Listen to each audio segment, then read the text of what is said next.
Hello, creative community and kind folks out there. Welcome to the channel. Yes, today, as we do every single day of this channel here, we do an hour-long demi-daily deep dive into a particular subject all week long. And we take that subject and we subdivide it each day: Monster Monday, Discord Tuesday, World Building Wednesday, and Third Pillar of Exploration Thursday, as well as Future Friday, having its own specialized day for itself. Now, this week, we're going to talk about diseases, viruses, parasites, and those other nasties in our tabletop RPG community. And how can we use those things in our tabletop games, and basically going over some ways to make them less fiddly, as it would be. Now, just as an aside, a little preamble here, I am in no means trying to, although diseases and viruses are definitely in the forethoughts of people as this airs, I am in no means trying to make light of or mitigate the suffering of those who are going through it or panicked about receiving it.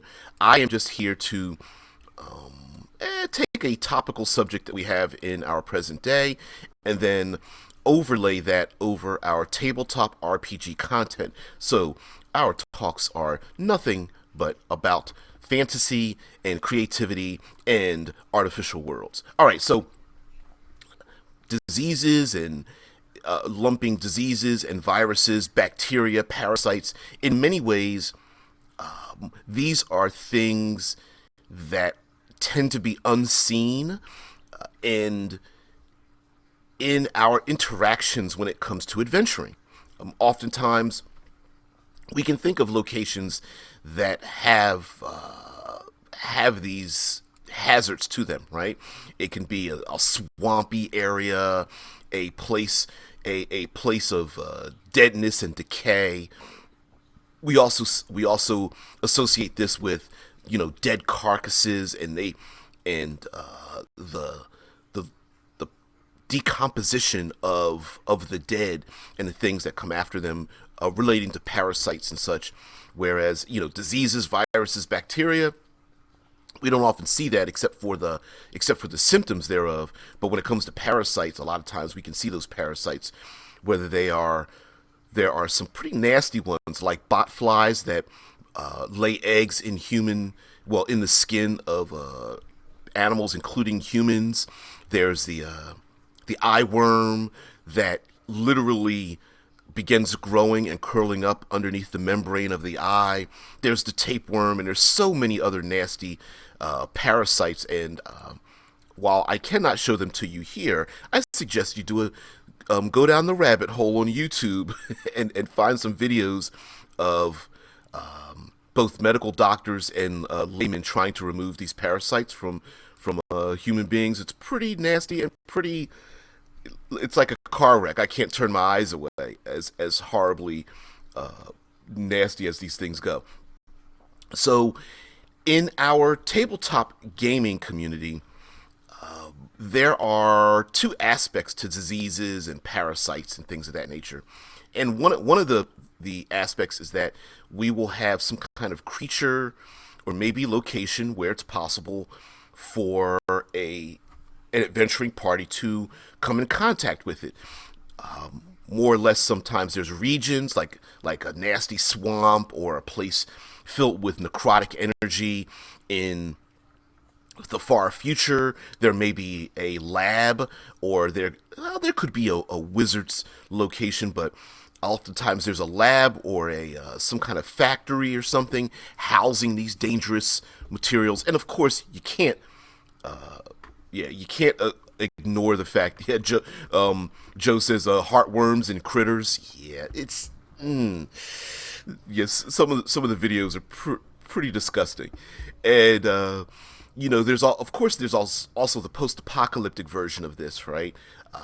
Zombie viruses that wipe out 95% of the population and people still have to live. There are, viruses that mutate each other whether biological creatures or pets or something like that.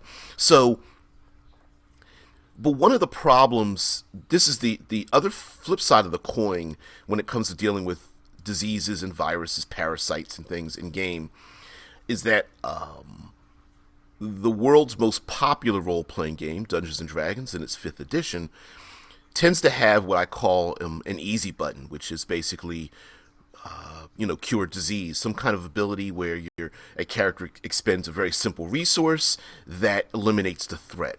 And we're going to go into how, despite that existing, that if we pull in the threads of reality just a little bit, how that isn't necessarily a good thing to have the ability to remove disease. All right. So now, along with being able to cure disease, and we'll break that down a little bit, there are some enemies that if you come in contact with them, they will spread that disease to you. And those kinds of creatures are sometimes some of the worst. They're up there with creatures such as like oozes and non bipedal or quadrupedal animals and things that like float through the air or slide across the ground. Many insects seems to carry them as well, and I very much think that we have ourselves the dire versions of animals, dire bears, dire wolves, having dire mosquitoes and dire fleas and ticks and such. I think would actually be kind of cool. Maybe they're the size of something from like a house cat to a really large predator or something spreading diseases. Although if they're that big, damn, maybe the disease isn't the thing you need to worry about. But I dare say that diseases and parasites and such that are that your player characters come in contact with is a tool to increase the horror and increase the dangers, to really ramp up the threat level in your game. So an example is if they're bitten by a bear, that's one danger. If they're bitten by a bear that's clearly suffering from rabies, and it's mad and frothing at the mouth, and it's got glazed eyes, and it is literally berserk with pain, that's another thing. Deadman brings up ectoparasites, endoparasites, and epiparasites, parasites that feed on other parasites. I didn't really think about that. But yeah, I'm thinking endoparasites are parasites that burrow or probably are subsurface parasites, internal, much like a tapeworm and things like that. There might be ectoparasites that sit on the outside of the flesh. I'm probably giving a wrong definition, but I'm sure in our brains we're thinking like, okay, what kind of parasites are there? Like, are you thinking ticks, or are you thinking maggots, or are you thinking like leeches? Like, what are you talking about? And I'm talking about all of those, right? Joe says, even in a modern or high-tech setting with vaccines, the disease has to be known to have a vax for it. An unknown or rare disease can get you out of the blue.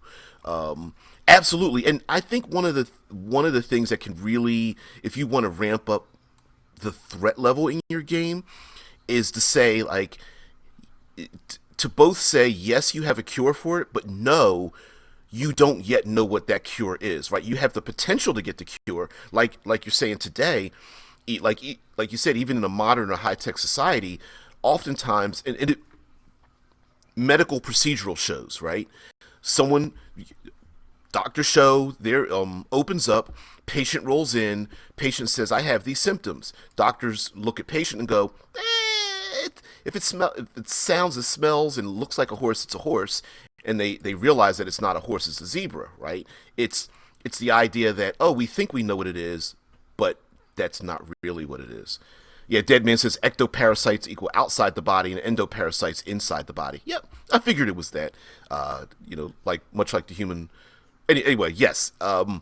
The idea that there are cures available, but you have to get you have to acquire the resources to cure it. So, for example, a let's talk about magic, right?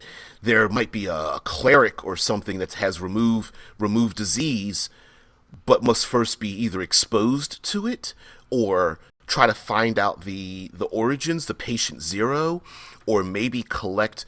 Maybe it's you establish that it's necessary to collect the certain remedies from to cure the particular disease, whether it's a plant life or a mineral or some kind of stew or tincture or elixir or something must be created, and that's how that magic is able to cure it. But you have to create it in the first place. Tesla says mesoparasites enter an opening in the host's body and remain partly embedded there. Also, here's a pretty nasty thing as well. An enemy may not be an enemy until they are first infected by a parasite or a disease or virus or something. So an example would be the zombie, the classic zombie parasite, right? Instead of zombieism being created by necromancy, if it's created by a disease, human beings aren't a threat until they're infected first. And who's to say that it kills the host? Maybe there is a parasite like a worm that goes inside of someone's brain and activates latent psychic potential, but that worm is also feeding on their brain a little bit at a time and will eventually kill them or erase their brains or burrow into their insides and eat their heart or something.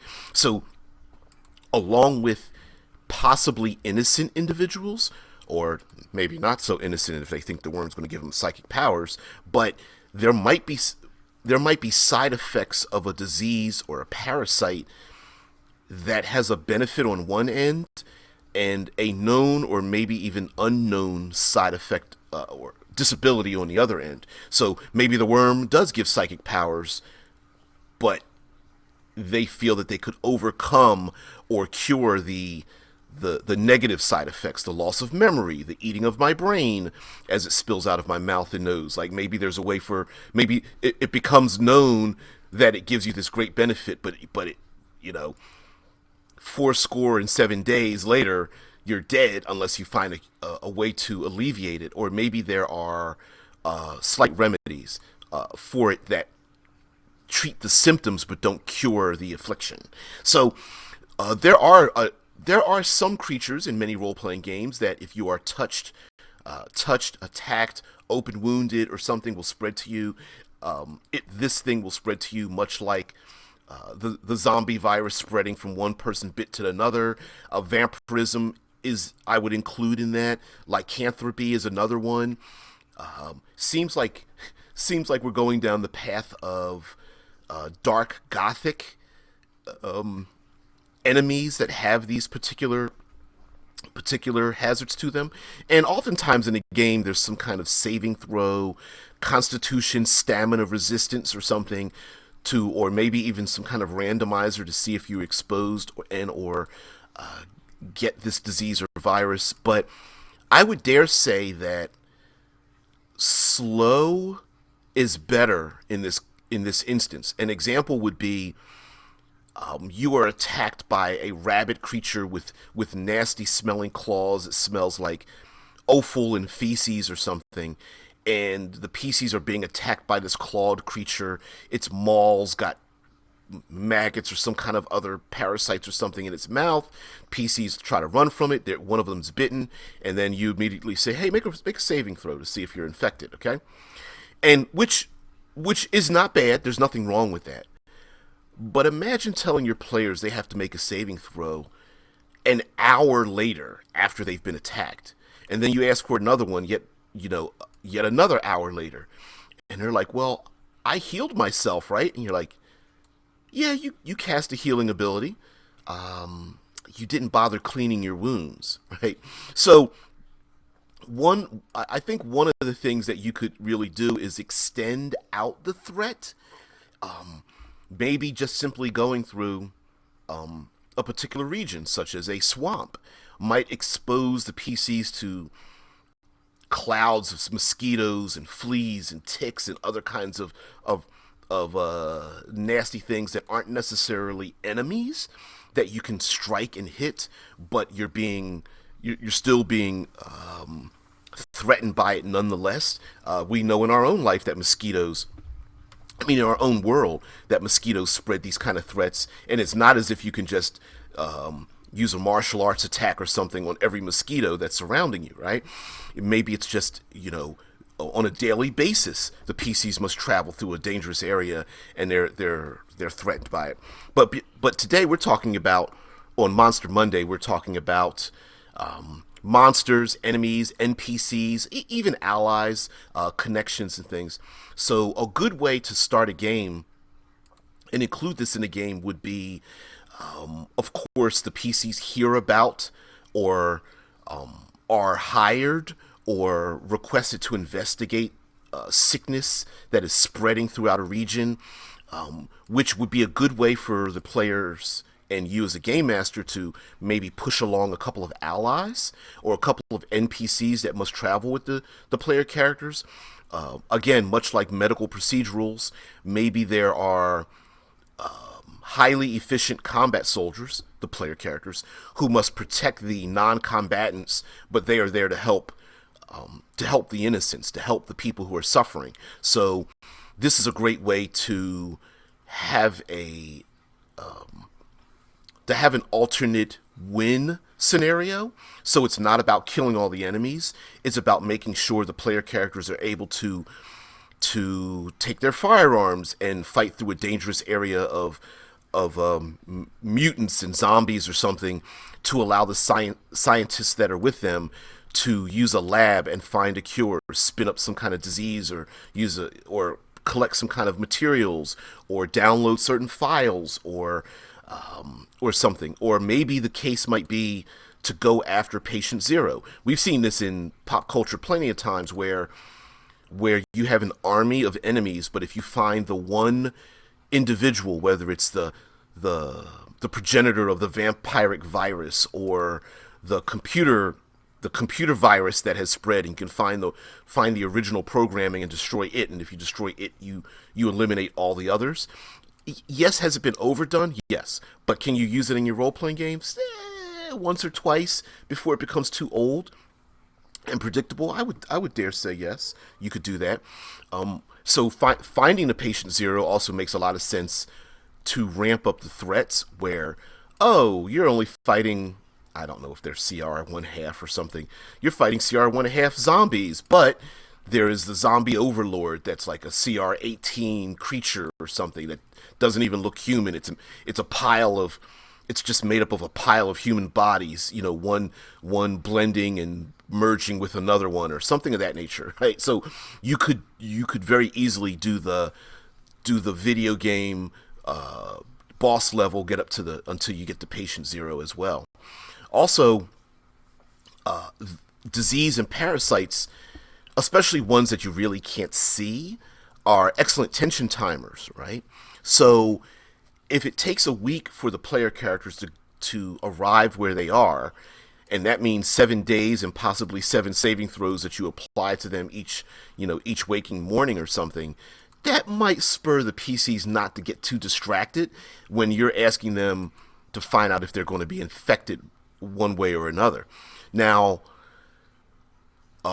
going back to adversaries that have or possess a disease, we today and from time immemorial, there's always been the thought that someone is specifically spreading a disease. Now we know that if someone were to purposefully spread a disease, that you really can't control the way it spreads through whether a vector, but you can play with the spreading of a disease and the vectors by having this change your world. Now, the vectors include, like, whether it's spread through open wounds, whether it's spread through food, is it spread through the air, is it simple physical contact, is it, more intimate contact? Is it spread through other kinds of animals, mosquitoes, rats, and things? Is it spread through, like I said, about food or drink? Maybe there's some kind of food or drink or pestilence or something inside of a very common food like corn for cornmeal or wheat for making flour or something, and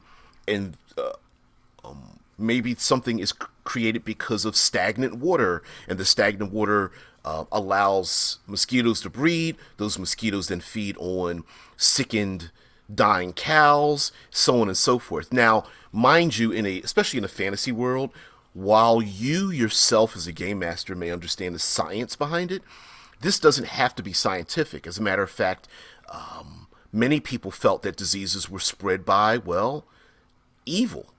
And you could very much completely ignore science and make a disease something spread by a fiendish infection where those who perform evil acts and the people who are of evil mindset and do not or refuse to give their devotion to the gods or something like that become infected by it, and so only the faithful are protected. And you could absolutely make this completely unfair, where the gods are petty and they're picking and choosing who they want to save, and the PCs are on the outs. The PCs are possibly on the outs, and they're like, you mean I've got to pay homage to these petty and childish gods? I'm not doing that. But the gods, being petty and childish, much like many of the Olympian gods of Greek and or Roman mythology, maybe they're like, listen, you might think this is unfair, but we're in power and you're not. So guess what? Yeah, you're going to suffer something. Yeah, Scott Poe says, spread by um, a true anti-paladin with a random disease touch attack. True, possibly, and just tacking that on. Maybe there's like an anti-paladin who feels that they are a scourge of the earth to get rid of the unwanted. That's also been a thing about disease, that the unclean, the undesirables receive are infected, but the people who are blessed are not infected by it. And mind you, this could just be anecdotal, right? Hey, you're not infected just simply because maybe you don't live in a rat infested community, but the how quickly it is that we as humanity, even in a scientifically literate society, that we associate and we love to tribalize ourselves with us versus the other when it comes to something as indiscriminate as a disease, right? This happened during the mid to late 80s with the spread of HIV and AIDS, right? Oh, those people, those unclean people are getting this disease, not us. It's them. It's not us. And lo and behold, yeah, diseases are like, I don't care about your politics or your hate internally or whatever. I'm going to spread because I feel like it, But you could really play on those fears in your game, especially with for example, the Scott Poe brings up the anti-paladin. Very easily, a paladin clerical order could separate from the main host simply because of their desire to say, hey, for the common good, we need to eliminate those other people in this other region. And the main community might be like, no, they're our brothers and sisters. Like, we need to help them and save them. And who's right or wrong doesn't really matter. That's the story. That's the drama where they say, hey, well, we need to keep them quarantined. Now, of course, Deadman says there was a lich in second edition that could freely spread a disease, sometimes chosen at random. And how cool would it be? Diseases, parasites, viruses, they could be the origins of some of your nasties in your world.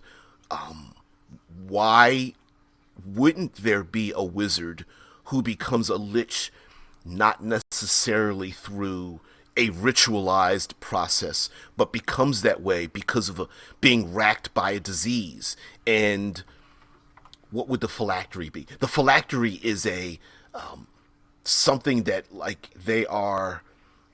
The phylactery is a tumor that grew on the stomach of the wizard, and it's like this blackened, oily orb that it removed from its middle section and placed on a pedestal, knowing that he was suffering from this disease, and the lich wants to eliminate this disease and all other diseases in the world, and starts taking it just a little too seriously, as liches do, and it's like, I'm the only one that can save everyone, by literally burning the fields of humanity away, to save to save the rest of everyone, or something like that.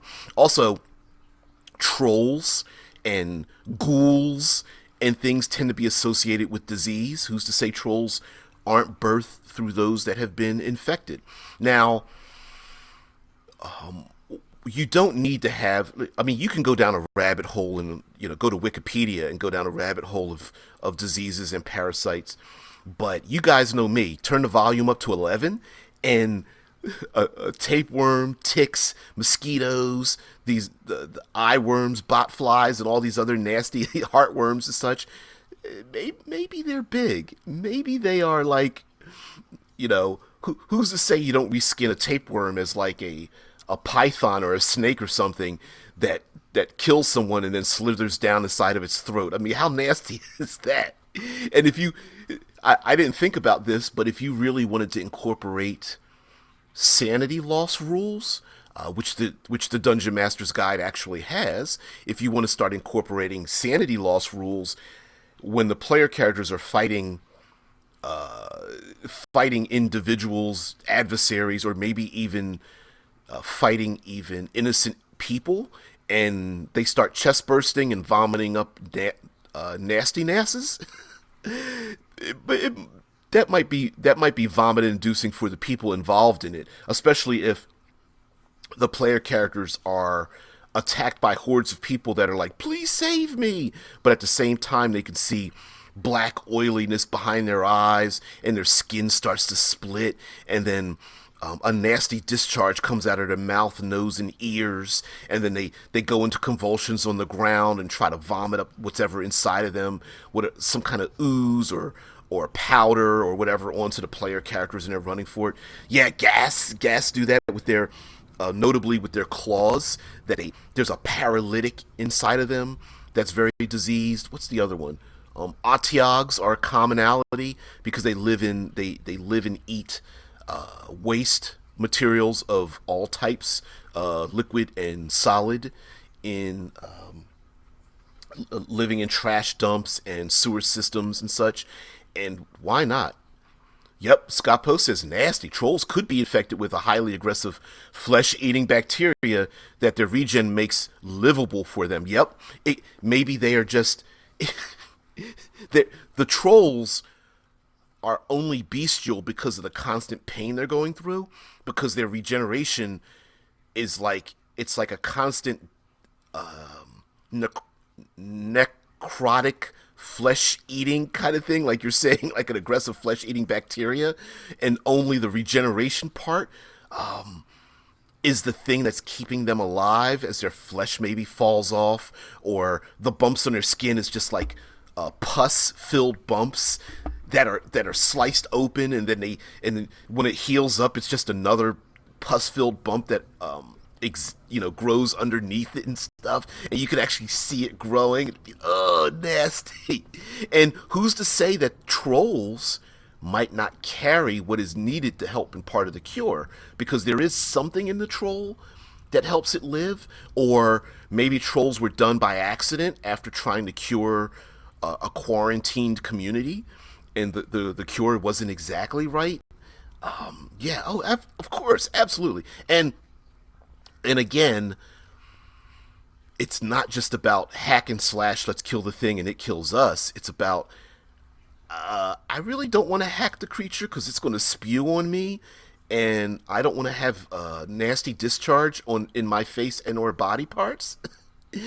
Yeah, it burns when I urinate. Like, and another tension timer is to actually have the player characters infected in the first place, and they're in a much like a classic noir story where the hero or the hero knows that they're going to die after 3 days or something, and the entire mission is for them to run around and try to find the cure. Now, this would be perfect for a game like Eclipse Phase or Altered Carbon, where the the dying is just a state of being. It's not necessarily the end of a player character, but yeah, it could be quite important to for the player characters to get from A to B, or to solve A and B to get the answer to C before they die, and little by little they they start dying off. Also,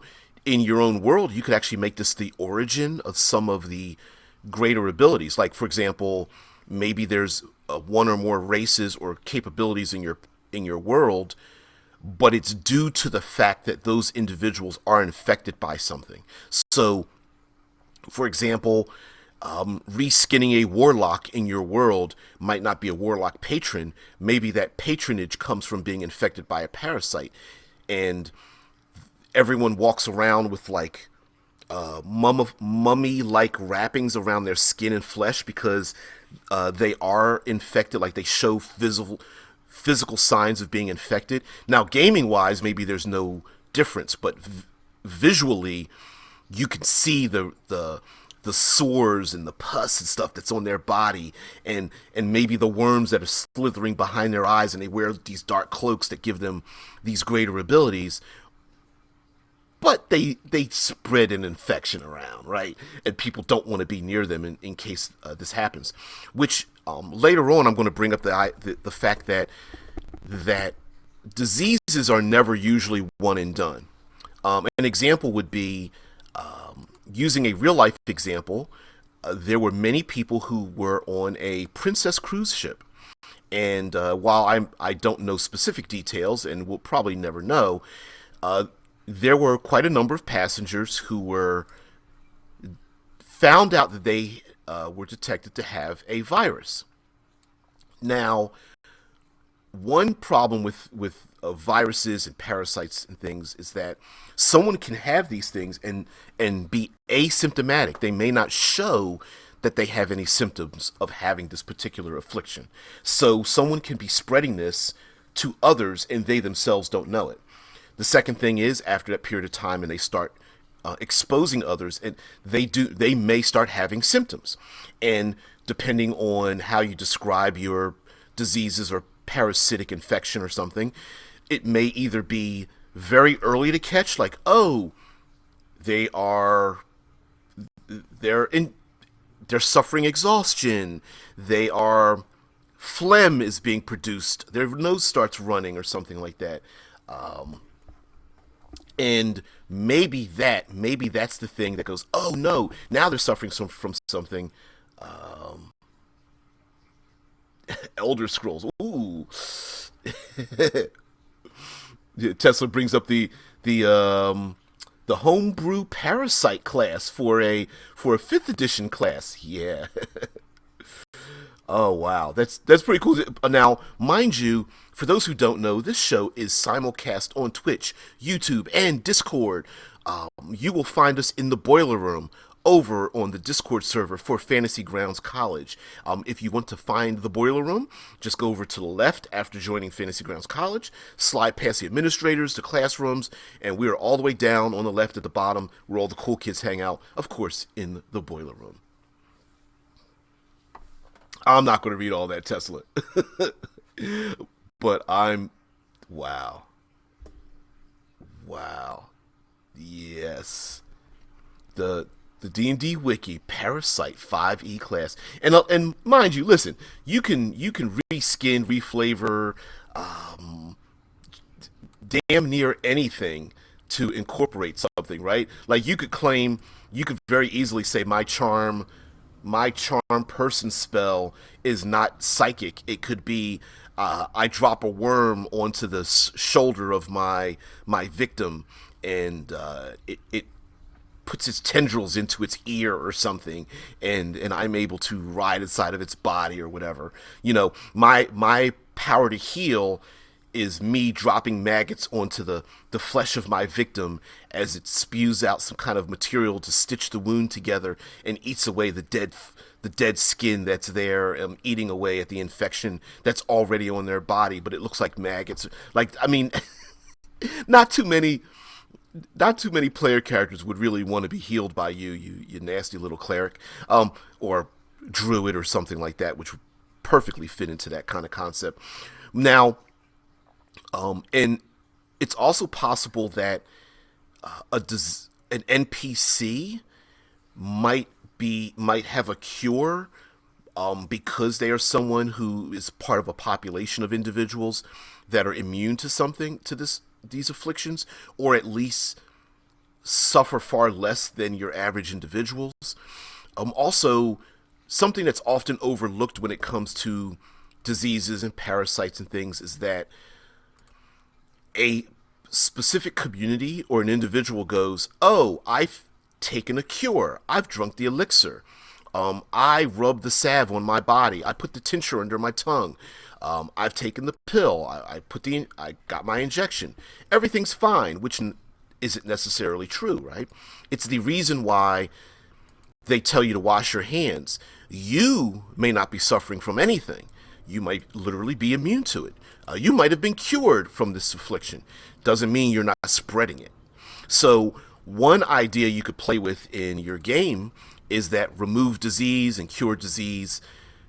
Yes, it removes the symptoms from the individual, but it doesn't cure the disease, meaning either this individual could very well suffer from this again, much like something that reoccurs in an individual. It could make them immune to it. Yes, you've cured the flu on them, but they're spreading the flu virus to everyone else around them. It's possible that you could change the vector of a disease. Maybe you desire to have the player make an Arcana check, or their spellcasting check for the disease, and the player's like, "Well, why?" "No, I just want you to roll." And you don't change the spell from curing the individual, but what you're doing is you're finding out how well they're able to cope with the side effects of said disease, right? So maybe they do cure, a small collection of villagers, and you're like, "Oh, thank you for saving us." And then they now become a new vector of spreading this new virus that goes from, instead of physical touch, now it's spread by intimacy or in the air or what have you.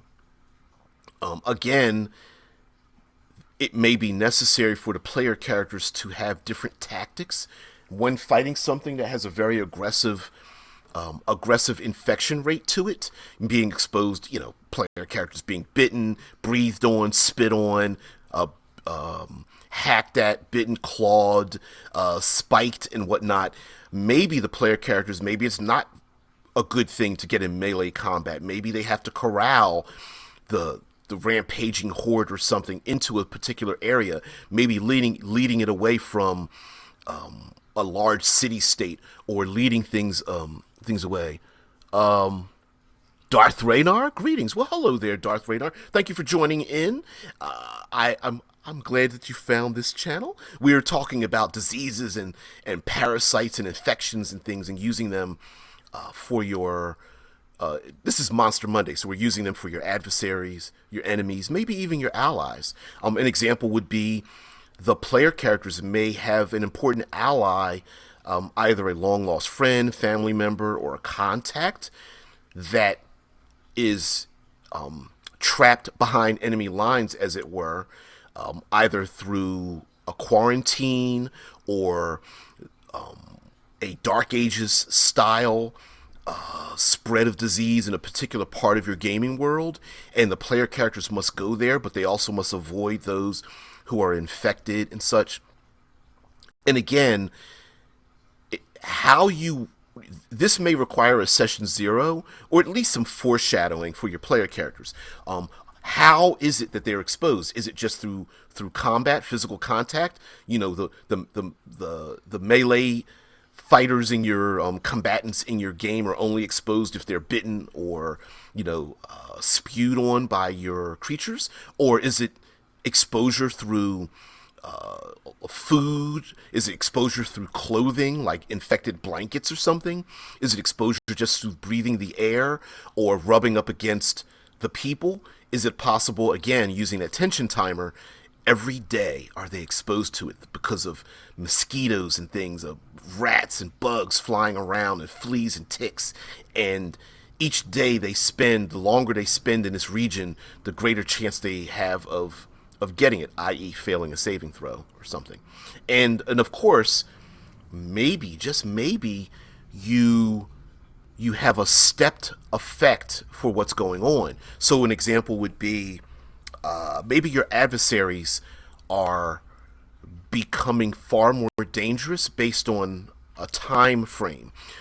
Much like a person who, yeah, hey, Harry, yep, vectors. Maybe the vectors change, or the vectoring causes further mutation. So an example, like Scott brought up about trolls, right?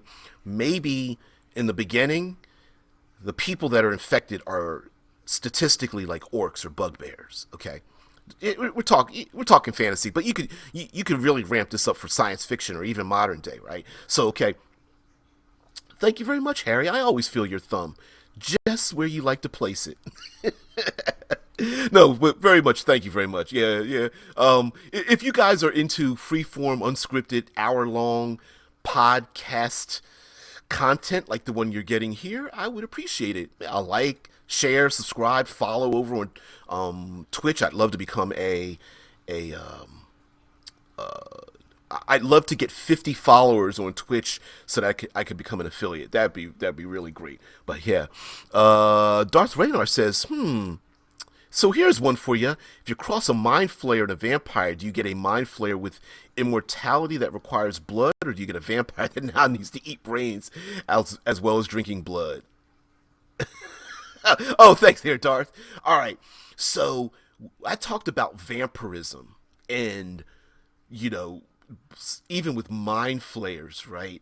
Like, I think if you cross the two, first of all, let's be honest, you could do whatever the hell you want, right? You could do the classic visual thing of a human being who opens their mouth and nothing but tentacles come out of the mouth. You could do that kind of thing, or sure, you could do the mind flayer that drinks blood, but imagine reskinning a creature like a sturge or some other swarm-like creatures, quippers or something, but they fly through the air. They look like slugs or leeches, and they fly through the air, and they're like pets of mind flayers, and they adhere to your skin and start killing you or something. Yeah, Deadman says mind flayers do reproduce parasitically. That's right, because they do implant eggs in living hosts, I believe, in their brains or something. Yeah, why not? Why the hell not, right? And listen, some of this is very narrative, but sickly narrative. Could you imagine, like, not just attacking something, but knowing that if you don't defeat this monster, it's going to take one of your allies or one of your henchmen or NPCs.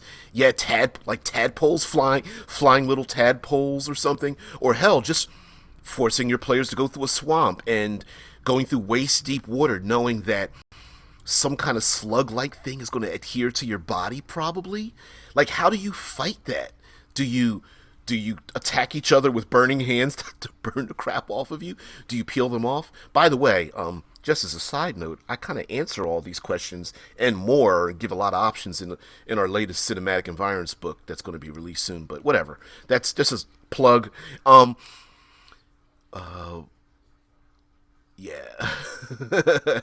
Yeah, Des is like, oh, I'm a DM in my 5e homebrew, and every Wednesday, so there is a rule number one. Yeah, the rule of cool, dude.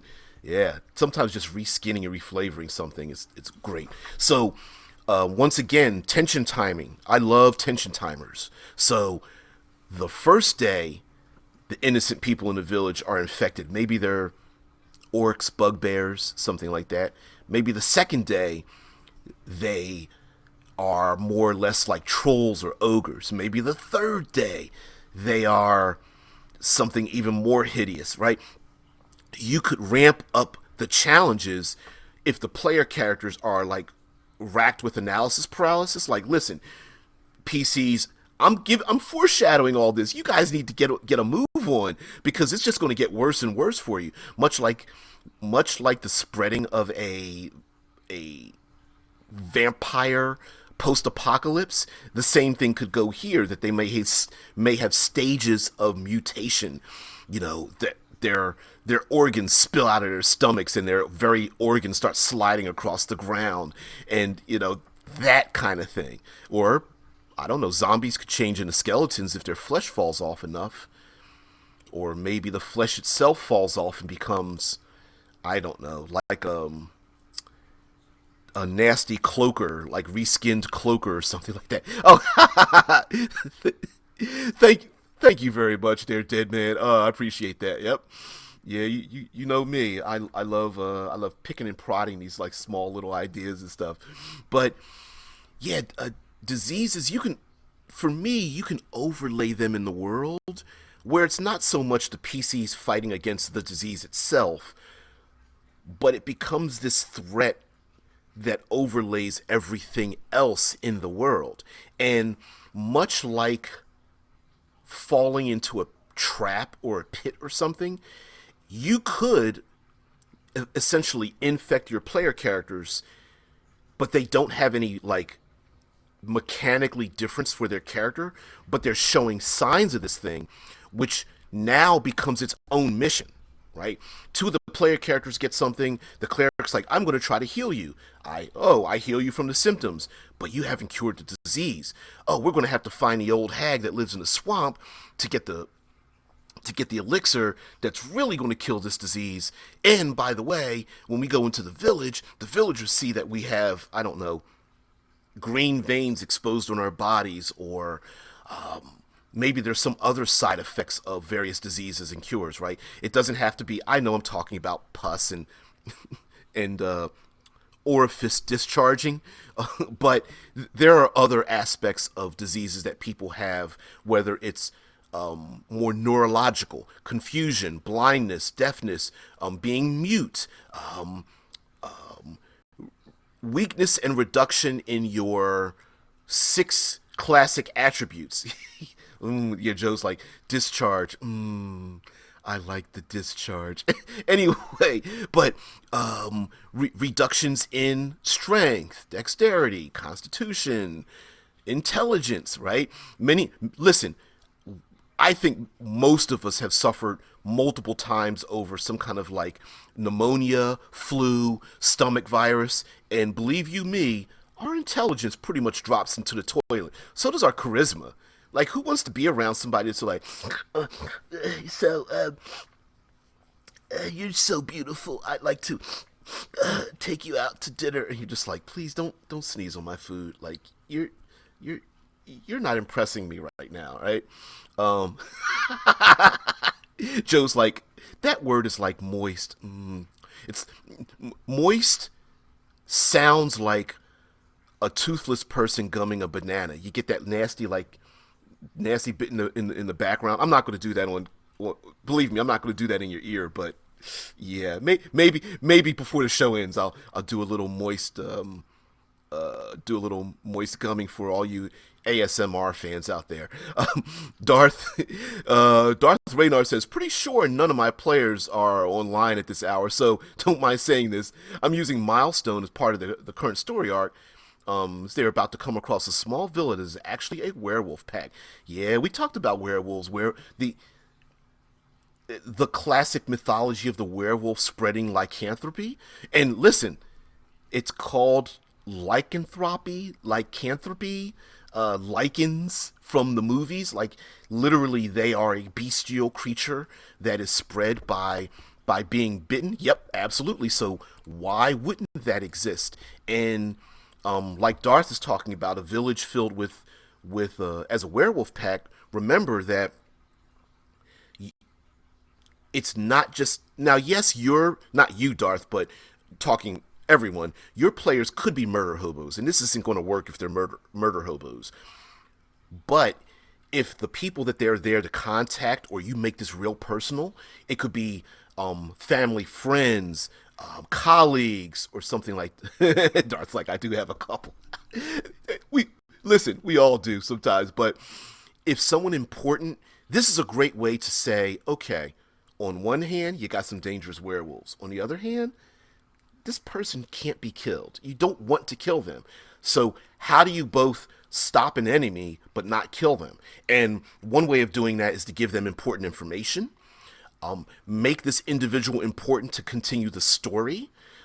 Maybe they are a rich noble. Maybe there is a family member that hired the PCs in the first place to quote unquote, please return my daughter, right? Okay, well, killing her isn't going to work.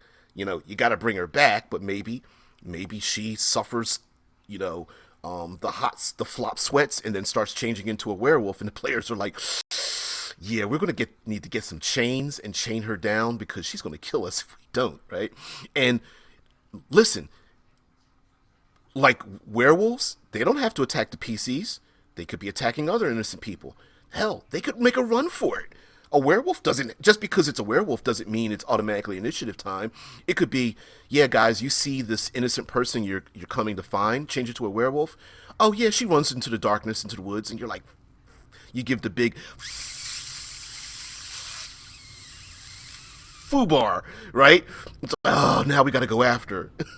And of course, she's running, jumping, leaping as fast as he can with their big, giant lupine legs or something. I mean, and that can be its own thing. That goes into that's going to flow into Third Pillar Thursday, where we talk about the environment. But yeah, yep, the kitsune, the Japanese were foxes. Why not? Especially if it's a little hard when the person infected feels good about it and everyone else is like, yeah, you don't want to do that. Yeah. And by the way, thank you, Dead Man. Yep, feel free to join the Discord down in the boiler room. Yeah, Darth says one of my players is actually playing a lycanthrope, but she's playing it as a fox, not as a wolf, which I thought was a really cool idea. Yeah, the kitsune are the Japanese were fox, and they are far more ephemerally minded than Western culture makes them. But you could reskin it as anything. And listen, like you said, rule number one, the rule of cool. You could easily do the same thing for your classic gaming materials, right? Hey, I want to play a barbarian, but could my barbarian actually be like a Dr. Jekyll, Mr. Hyde, or a werewolf? And you go, let's see, how long do I have to think about this? 30 seconds. Yes, not even, right? A heartbeat. Sure. Yeah, yeah. Could my, instead of my rage just being me being like Conan a barbarian, can I make my rage have my character like shift a little bit and get like furry and stuff? Like, yeah, why not? It as long, listen, if it doesn't change the rules, you can reskin anything as anything you want, right? So, of course, would I allow something like that? Yep, I absolutely would. I would even, this might be a little breaking or something like that, but I'd even let them. Well, they already get they already get an armor class by not wearing armor. So, yep, makes perfect sense to me. And would be kind of cool. Yeah, he's like, well, my rule number one is DM is God, game operation director. Well, yeah, don't let your head get too big there, buddy. I'm just messing with you. Yeah. Listen, if people are playing with you, the DM is the final arbiter. Although we are benign dictators, as it were, as DMs. So it is. We must listen to our people, but we get the final say. We're like T'Challa and Black Panther, right? We are the benevolent dictators. Yep. Yeah. You can say what you want, but I get the final say. Yeah, the Beastmaster. Beastmaster type of characters work perfectly in this, and it that would be a really cool way to, well, that'll be world building Wednesday, but a really cool way to shape your setting by having the people who are part of it and used to it find it as a blessing, but the people who are on the outs of the thing find it as a curse. The touched and tainted, as it were. And so, yes, a disease or a parasite of some sort might benefit the people that are there. It might be the final step in graduating out from the Druidic circle. But the people on the outside are like, "Oh, you got worms like slithering under your skin. That's nasty." And the druid is like, "You think it's nasty? It's kind of cool for me, right? You know." So yes, absolutely. I believe there's even an unearthed arcana about a swarm ranger, and that would really work well with that. I suppose someone who you could recreate your own reskin of a sorcerer, and reskin it as a disease. I would, I suppose you could do a chaos sorcerer and reskin the random options and not make them so gonzo, and reskin them as various like diseases and parasites coming off the body and stuff. So I could see that happening as well. But again, diseases, since they are indiscriminate, this is a really good way to make both your allies, the contacts, the people that your players must interact with socially, also your both combat enemies and environmental enemies, because the players must talk to them, disseminate information to them, or get information from them, make connections to them before they shift, lose their minds, go insane, suffer from exhaustion, get a chest burster, and something dangerous happens as well. And then there's the choice of the moralistic choice of the greater good. Do you burn the village down and keep everyone inside, or do you try to evacuate those who are asymptomatic, who are not showing any symptoms, for fear that one or more of them is carrying something? And of course, the classic '80s movie The Thing has a lot to do with something that is spreading from person to person, like an invasion of the body snatchers idea, where some kind of viral infection is spreading from person to person, but that viral infection is itself intelligent, or at least manipulative, on a psychological or emotional level. And so, yeah. Darth Radar says, how about a wild-shaped druid who has an illness of some kind that turns his or her magic into wild magic? Oh, yeah, yeah, absolutely. What? Of course. Why not? Matter of fact, if you do this as a session 0, you could apply. Yeah, yeah, yep. Gods. How many stories have we seen where the gods punish a people with a disease? Now, we in our scientifically minded world, we don't take those things to heart. I'm being sarcastic, but in a world in which these things are possible, it is a truism that maybe, just maybe, the gods are punishing a group of people, and maybe your PCs are the kind of people who are like giving a middle finger, giving the double deuces with the middle fingers up, like, yeah, F you gods, we're gonna go after you. I don't care what you say. And they're trying to save the people that the gods have punished for some petty reason or other, right? So, yeah, who's to say that may or may not be a thing. So, by the way, guys, as we come to a close in our story here, this Monster Monday, I will let you know that up here there's a little title that says RJD2, and a new series on this channel called the Creators Conclave is happening. It happens on Sunday mornings, similarly timed as the show starts, where I do a spotlight on who I feel are content creators that deserve some attention. These individuals have not reached out to me. I've reached out to them because I really enjoy their content and I love what they do. Not all of them are on YouTube. Some of them are artists. They do blogs. They're on Twitter. They write content. They produce content, whatever, in any way, shape, or form. So I'm reaching out to many of them. And so the first interview is up on the channel in the Creators Conclave. RJ D20 is there. Check them out, and there will also be links down in the doobly-doo. Also, please like, share, subscribe, follow to show your support for the channel. Those kind of things. Comment below, and as always, everyone, have a great day. And listen, you guys, you support this channel simply by being here, so I love it. I absolutely love it. So thank you very much, guys. Have a great one. Everyone out there, just be creative. Thanks, people. Bye.